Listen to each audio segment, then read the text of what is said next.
We're back with game two with the Wizards of the Wizards of the Coast online forum tournament. I'm Wingspan TT from TattooTactics.com, and I'm facing Meltankos 47. If you remember from last game, he stomped me pretty hard.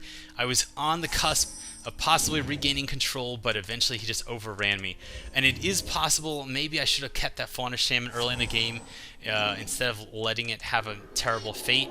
It probably could have let me fetch out some creature I really need to survive. He's going to get a ramp here.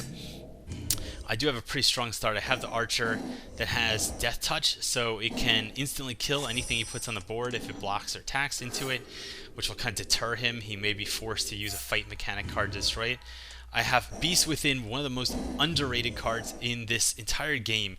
This card is amazing. For 3 mana, you can destroy any permanent as an instant. That is amazing.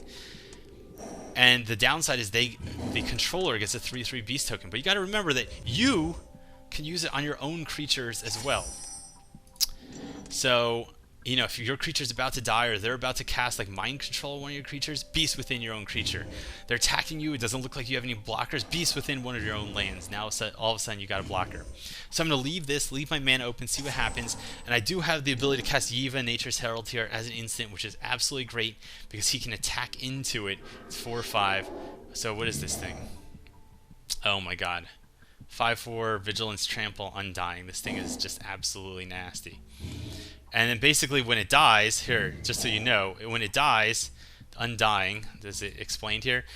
So when it dies, it's going to go back into the battlefield and become a 6/5 creature. So basically you got to kill it twice, which sucks. Absolutely sucks. So basically what I'm going to do is I'm going to hold out, hope he doesn't attack. Okay, he's not going to attack. If he attacks with this thing, I'll block here, kill it once, and then I can of course kill it again. With the power of Beast Within, which is great. I can also hold back Yiva's Nature's Herald as an instant, drop it here, and then block here and block here. So killing there and just blocking there with like equal trades. So I'm not going to play anything this turn because I have 2 things I can play as an instant and just see what he does. If he doesn't do anything, I can still drop Yiva at the end of his turn just to get the board presence. If he drops something really nasty, I guess I'm just going to have to deal with it. So let's see what he does. Is he going to attack with more than one creature? He's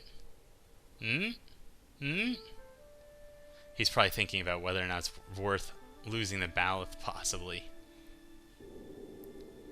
Okay. So I will definitely block here. So then what's going to happen is I could Beast Within at the end of his turn, but instead I can cast Yiva at the end of his turn. Okay. And then I can Beast Within when he attacks next turn so that he has nothing swinging with me. If I Beast Within the end of his turn, he's going to have a 3/3 untapped creature. He's going to have all kinds of things that I don't want on the board. I could also drop Erratic Portal. Nah, I'm just going to drop the Elf, leave the mana for Beast Within. I do have the extra chump blocker if I need it. And look, a Giant Growth. Perfect. So let's look at what's in my hand here. I got Giant Growth, great Combat Trick, Beast Within, great Everything Trick, Erratic Portal, which is probably not going to play a role until at least next turn if I could bounce the Elf back and forth, or he taps out and I could return one of his creatures. And the Spider is pretty much the most worthless card in my hand right now because he doesn't have any creatures of flying. So this is probably just going to sit here until I absolutely need it. But here's the thing, I have Eve on the board. For all he knows, I can cast any creature as an instant.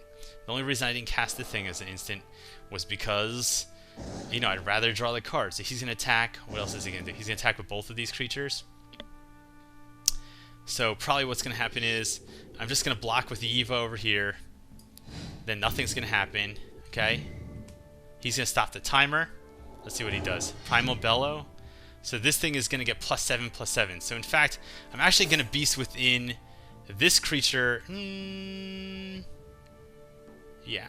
Because I don't need him to kill a Yiva, and also I can take the 6 damage. Can I take the 6 damage? Does this thing have trample? It does have trample. Tough call, tough call. You know what? It's probably worth it to lose Yiva, because this thing doesn't have trample. Alright, cancel. So I'm just going to Beast Within this thing instead, so I don't take the damage from that. I'm going to let Yiva die. And the reason I'm going to let Yiva die, although I'm very sad, and we all know what happens when Yiva goes to her funeral, is that this thing doesn't have trample, so it's way less dangerous on the board. I can chump block it every turn with this elf, okay? He's got this 3/3 on the board I'm not afraid of. And I have Erratic Portal. I have enough Giant Growth. I can Giant Growth to make this thing a 4/4 to block this and kill it. Or I can chump block here, return this card to my hand, and then replay it every single turn and draw lots of extra cards. He's down to 2 cards in his hand. I have 3 cards in my hand. He knows now I can't play creatures at instant. He hits the 8 mana point, which I don't know if there's anything particularly scary at 8 mana. Watch him prove me wrong and like play something scary. He's attacked with both of these. So what I'm going to do is I'm going to block here, okay, and then use the Giant Growth. And then I'm just going to take this 4 damage, but then from now on I can block every turn and use the Erratic Portal. I could also play this thing. I'm going to see if he ends his turn or not. What's he going to do? Okay, Terror Stomper. And he's got 2 extra lands, so I can't make him bounce it. What I can do is return this to my hand. Terror Stomper does have Trample, and the Trample is really what kills me. This deck does great when there is no Trample on the board, but when there is Trample, it's going to suffer a little. 8/8. Alright. Pretty much have to drop the Thragtusk, and what this will do is it'll force him to not attack with this thing, so I'll only take 8 damage next turn. And when I say force, I mean I don't know what it's in his hand. He could have something that undoes it. But if I can take just 8 damage next turn, that's totally acceptable. Keep this thing off the board, because if he attacks here, we both lose our creatures, but I get a 3/3 back. And now if I can drop the Thragtusk every turn, gain 5 life a turn and 3/3, that would be great. So let's see what he does. He's got the Lightning Greaves, which allow one of his creatures to get Shroud and Haste. He could possibly drop another creature into play and haste it. Look at this guy. Oh, he's so cute. Oh, I just want to kiss you and your little brother too. And then we have, oh man, this is just, there's just something hot about this. Not even, I don't even know what it is. I don't know what it is. Sinking. Yeah, happened to me during blocking last game. It sucked like a Thai whore. Okay. Oh, god damn it!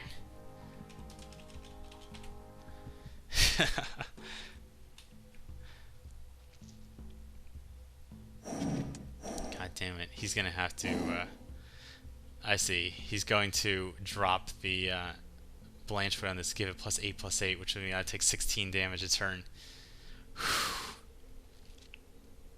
I don't really have a choice, though.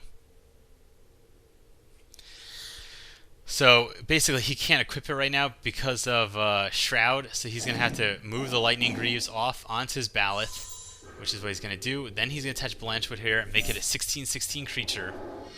Okay, great. Which I'm definitely not going to block, and then he's going to put this over here, then he's going to attack with both of them. So the reality is, if I block this turn, it doesn't matter. I'm going to die. Is he going to attack with both guys? No, just the one. So I'm not going to block it. I'm just going to let it go. There's no point. It would not gain me extra life. It's not going to do it. I need to like draw something that'll... Oh, God, yes! Yes! Oh, my God, you're my like personal friggin' savior.